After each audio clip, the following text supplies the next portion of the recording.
Hi, in this video I am going to try rebluing a post-war P-38. As you can see, it is very beat.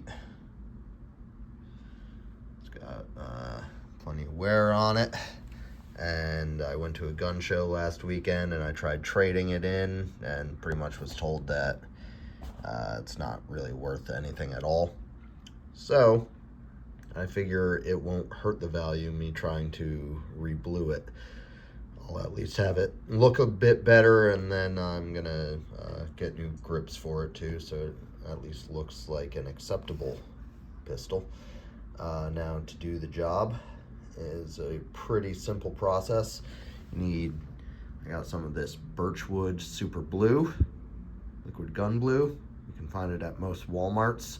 I will be using a baby food lid to put it in because you don't want to leave the lid open too long on this, because I think the oxygen causes a reaction. Need some acetone, which you can get at Walmart, Home Depot, anywhere.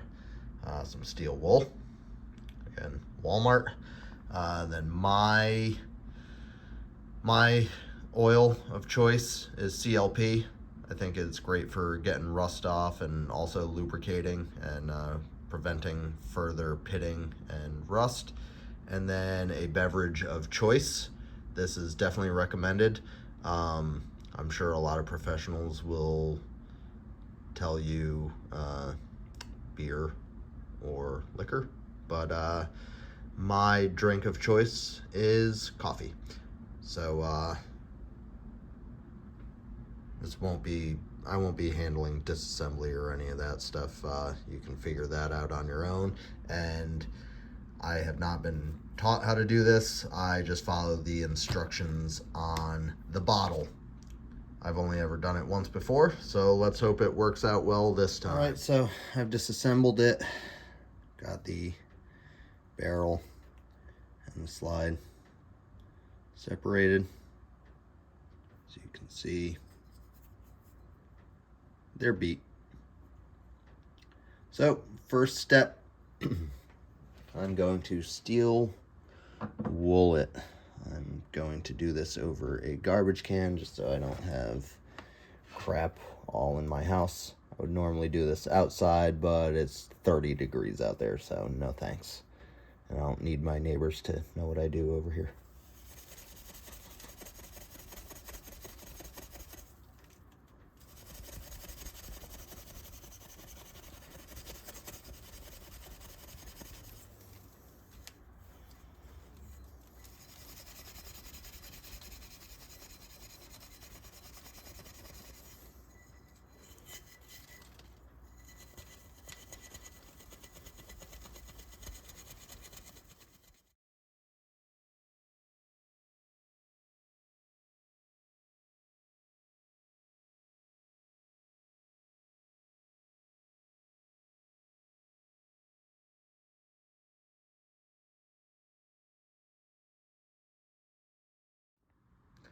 All right, I just steel wooled it all.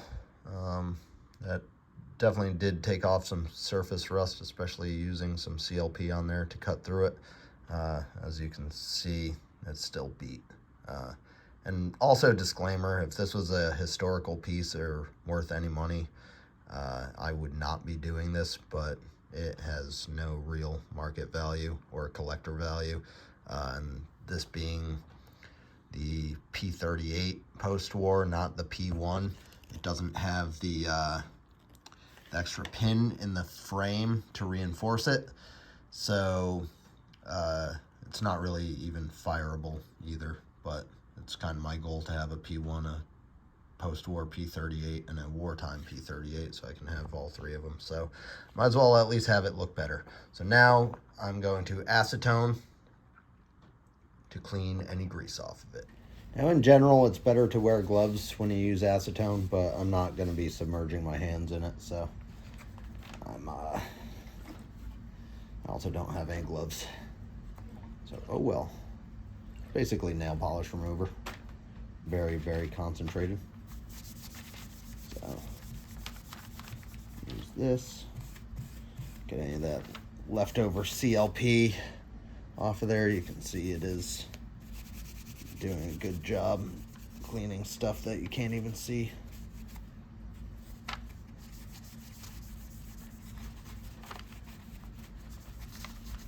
And I'm only doing this on the surfaces that I'm actually bluing. I'm not worrying about the other surfaces.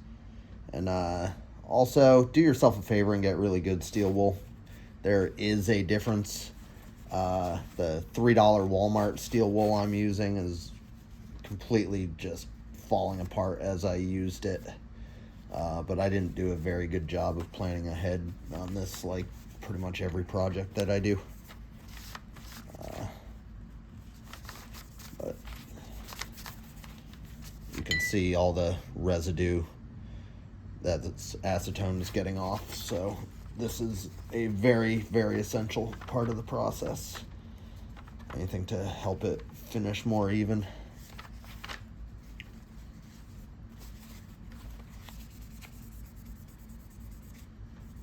I'm pretty much only going to be doing the visible sections of the barrel. I'm not going to worry about getting in there, so I'm not disassembling it furthermore.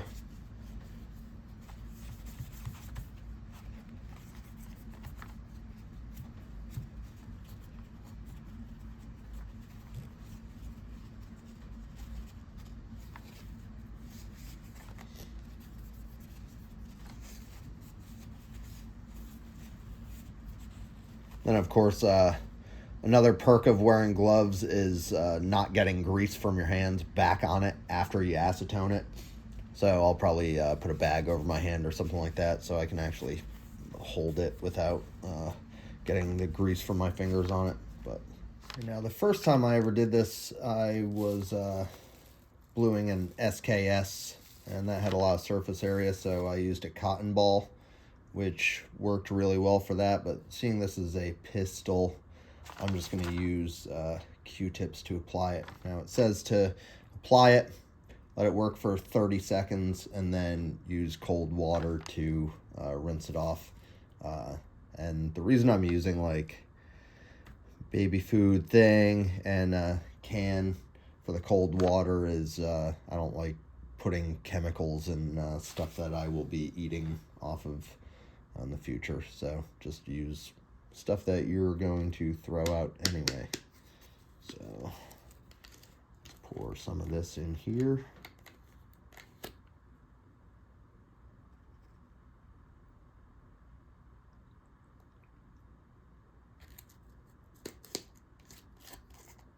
And I'll start with the barrel because it has a nice, easy place for me to hold it.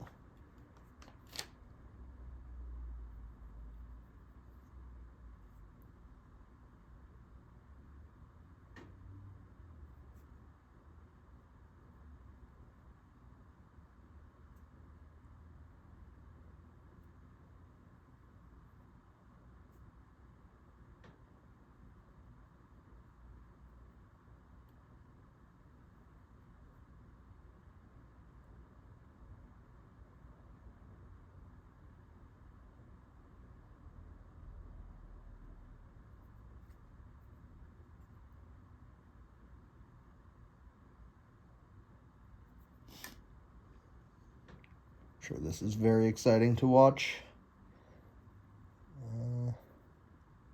Trying to do it as even as possible.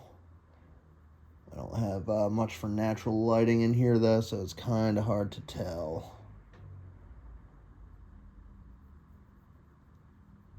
You can see some areas where it's working immediately.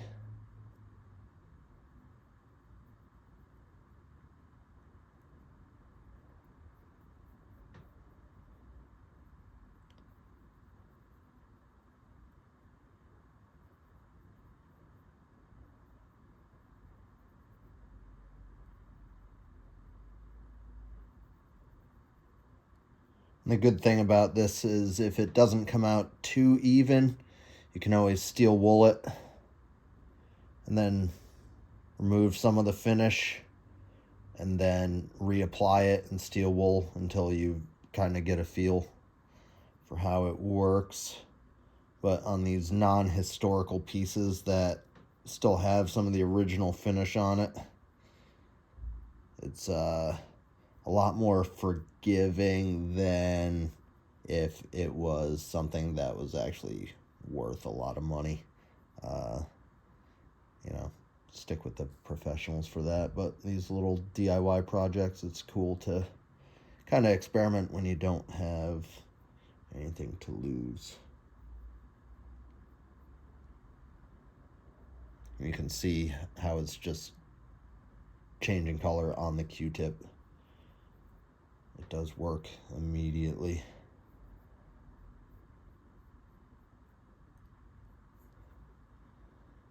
All right, I think that's been about 30 seconds.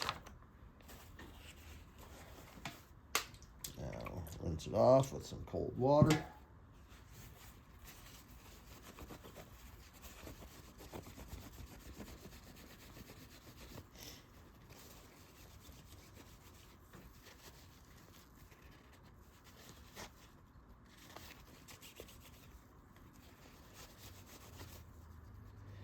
And even as you rinse it off, it is still working on there. So yeah, don't be surprised if the color slightly evolves and spots where the water hits might look a little more uneven, but afterward you'll hit it with some steel wool and some CLP and it will kind of smooth out how it looks. But there you can see,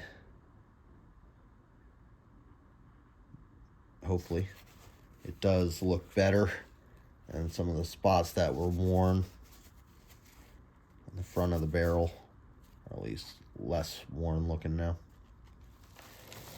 All right, time to do it on the slide. Use a nice grocery bag to try and avoid getting this on my skin. Use a little bit of safety there. I'll try and work real quick on this, seeing the Q-tip doesn't really cover much surface area. It isn't the smoothest. I'm not sure if next time I have to do this, I'll take the same approach or go back to a cotton ball. But here I am.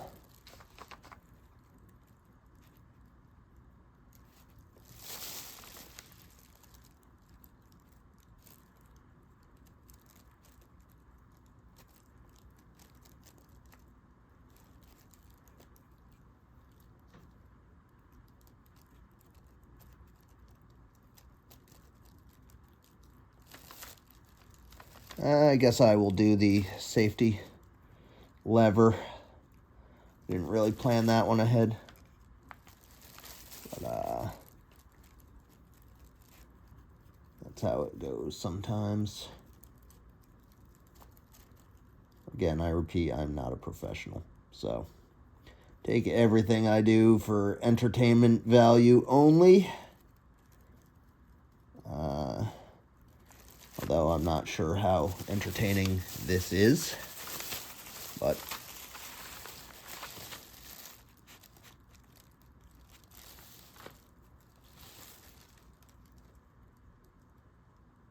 if this looks horrible, it should definitely be entertaining, at least, seeing my failure.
can definitely see spots where there's some grease left over that I didn't quite clean off, so we shall see if that affects it in the end. All right, now rinse this off. Some cold water. Oop, which I just spilled into the container of bluing. Great.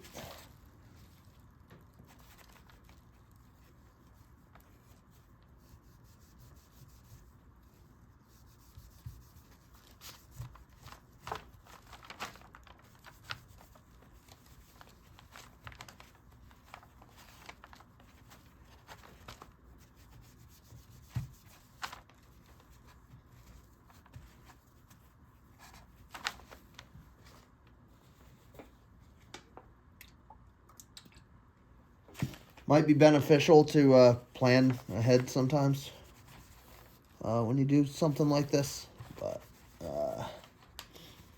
again, if you're just doing this for your own fun and to possibly help some random people on YouTube, then you know, act according to your needs.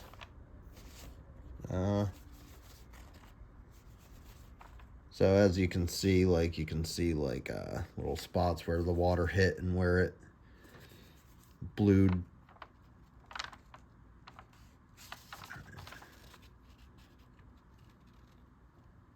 But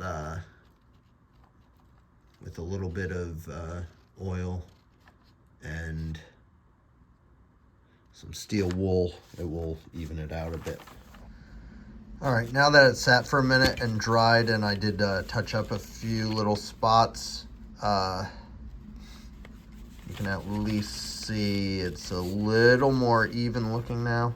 Still doesn't look great, but it looks better. But then I'll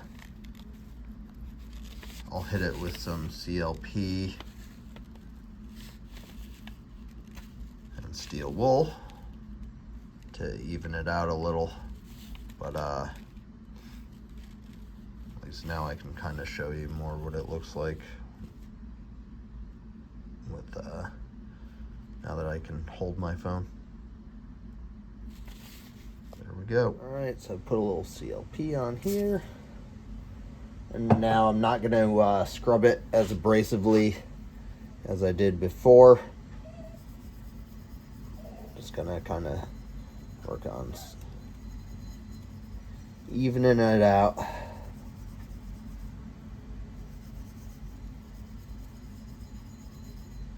Like barely touching with the steel wool.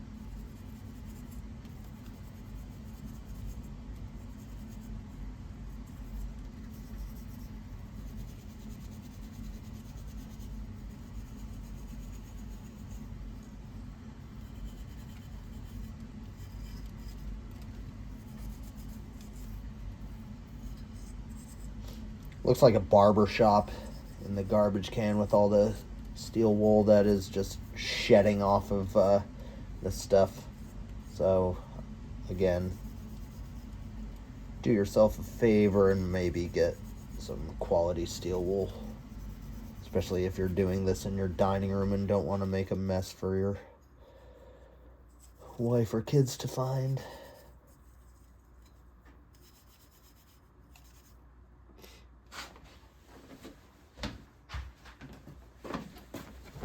Barrel.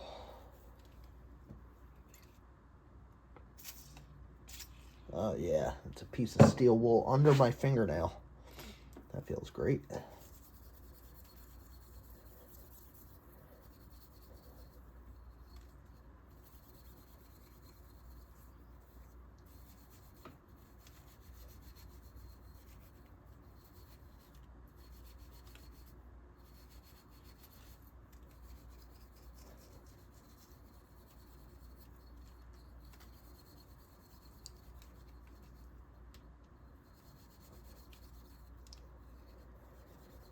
All right, I think I did a sufficient job at that. Now to do a final cleanup. See how it looks. Okay, so here it is cleaned up and back assembled.